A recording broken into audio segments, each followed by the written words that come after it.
अब कभी नहीं छूटेंगे आपके फेवरेट टीवी शोज ZEE5 के साथ बिल्कुल फ्री। हमेशा ऐसा क्यों होता है मम्मी? मैं जब भी कुछ सही करने जाती हूँ वो गलत क्यों हो जाता है? क्योंकि बेटा ये कलयुग है जहाँ लोग सबसे पहले सिर्फ अपने बारे में सोचते हैं। और वैसे भी सही और सच की लड़ाई अकेले लड़ी जाती है, फिर चाहे वो घर में हो या घर के बाहर। हम सॉरी मम्मी जी, रीत भाभी ने जो किया उसमें कुछ भी सच और सही नहीं था। इनफैक्ट आपको तो इन्हें बोलना चाहिए कि इन्होंने कितना गलत करा है। उन्नति बेटा, जिसने कभी खुद कुछ सही ना किया हो ना, वो सही और गलत का फर्क बताती सही नहीं लगती। चाची रहने दीजिए प्लीज। रीत भाभी ने प्राइम टाइम न्यूज पे मेरी पूरी फैमिली के कैरेक्टर की धज्जियां उड़ाकर और अब आप शांति का मसीहा बन रही हैं। वो मेरा भी परिवार है उन्नति। शीली भाभी, पर आपकी बनाई हुई न्यूज से सब बिल्कुल भी नहीं लगा।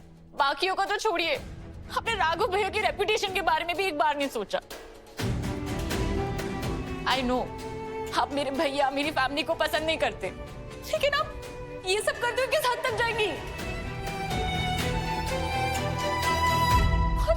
ऐसा क्या बिगाड़ा वीरू भैया ने आपका? देखो उन्नति, इस समय गुस्से में तुम सही गलत समझ नहीं पाओगी और मैं कुछ भी कहूंगी तो वो काफी नहीं होगा। इसलिए अभी बस इतना समझ लो कि हमेशा सच वो नहीं होता जो दिखता है, वो उसके पीछे या आगे कहीं छिपा होता है जो हमें कभी दिखता है और कभी नहीं।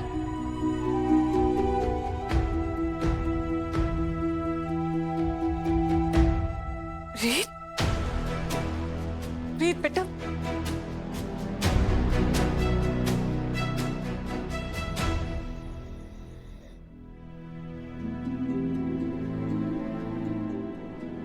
मुझे माफ कर दो ये ना समझ पाने के लिए कि थोड़ी सी काउंसलिंग करके मैं अपने गुस्से को काबू में रख सकता था, अपना एक परिवार बना सकता था जहां तुम होती, मैं होता और हमारे बच्चे होते।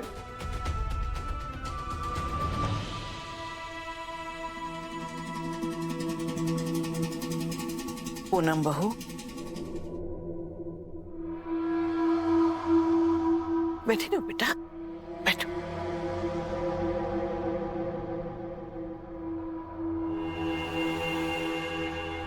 प्रतीक चाहे कुछ भी कहे, मैं जानती हूं कि हमारे परिवार की इज्जत को सरेआम उछालने में तुम्हारा कोई हाथ नहीं था। ये तो सब रीत का किया धरा है। पर कभी कभी ऐसा होता है कि कमान से निकला हुआ तीर अपनों के दिल को ही छलनी कर देता है, ऐसे जख्म देता है जिसका कोई मरहम नहीं। शायद इस बार भी ऐसा ही कुछ हुआ हो। तुमने जो वीरेन के खिलाफ शिकायत की है, आज उसने हमारे पूरे परिवार को चौराहे पे लाकर खड़ा कर दिया है। आज लोग चुपती हुई बातें कर रहे हैं, कल शायद लोग पत्थर पर। रीत और उसके जैसे रिपोर्टर सिर्फ अपना फायदा देखते हैं बेटा।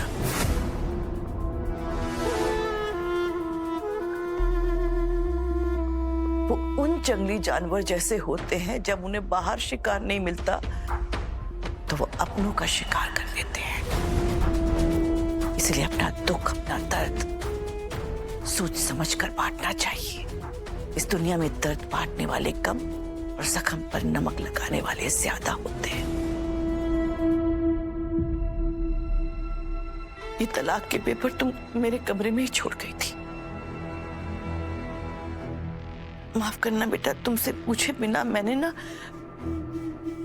पहले वीरेन से साइन करा ली।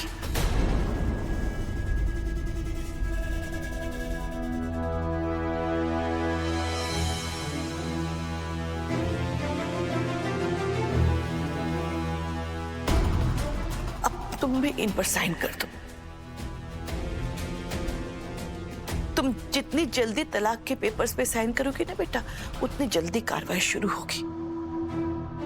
अब फिर तुम आजाद हो जाओगी अपने हिसाब से अपनी जिंदगी जीने के लिए ना। तो साइन कर देना बेटा।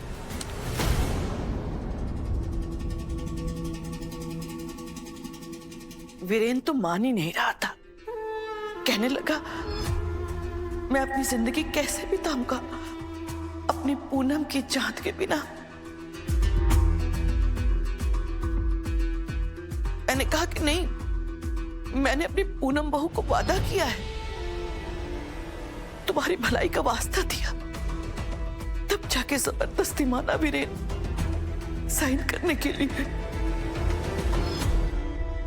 जानती हो बेटा, जब वीरेन साइन कर रहा था तो बार बार एक ही बात दोहरा रहा था कि मां पूनम से कहना अपना ख्याल रखे, लेकिन उसकी आंखें बोल रही थी कि मां अब पूनम का ख्याल कौन रखेगा, वो तो बिल्कुल अकेली हो जाएगी।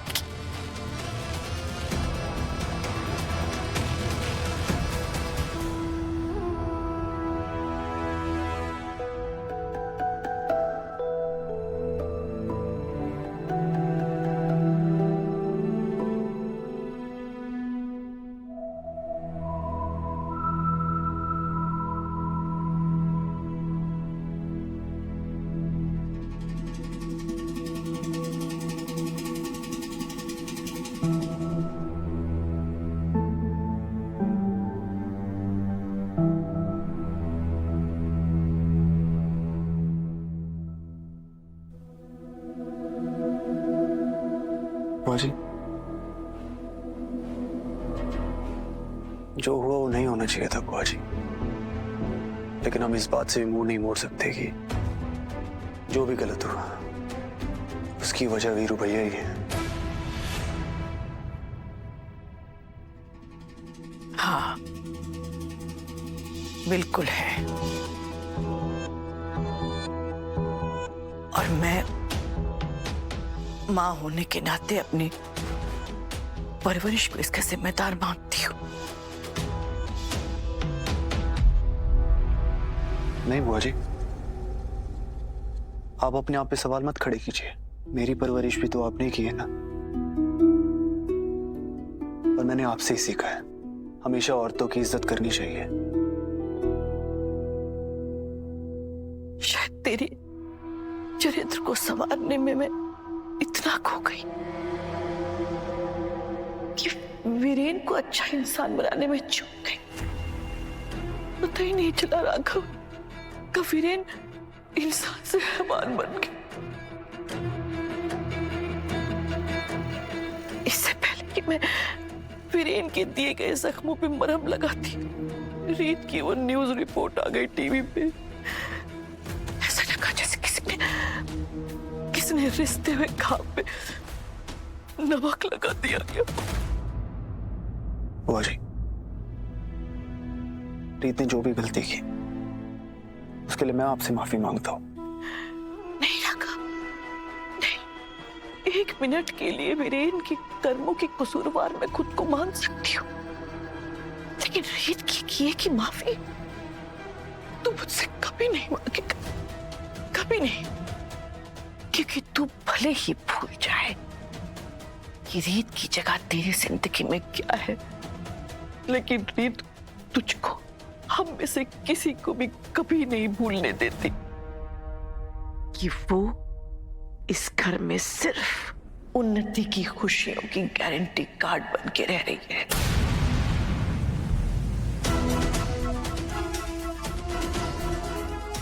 ना वो खुद भूलती है, ना हम में से किसी को भूलने देती है।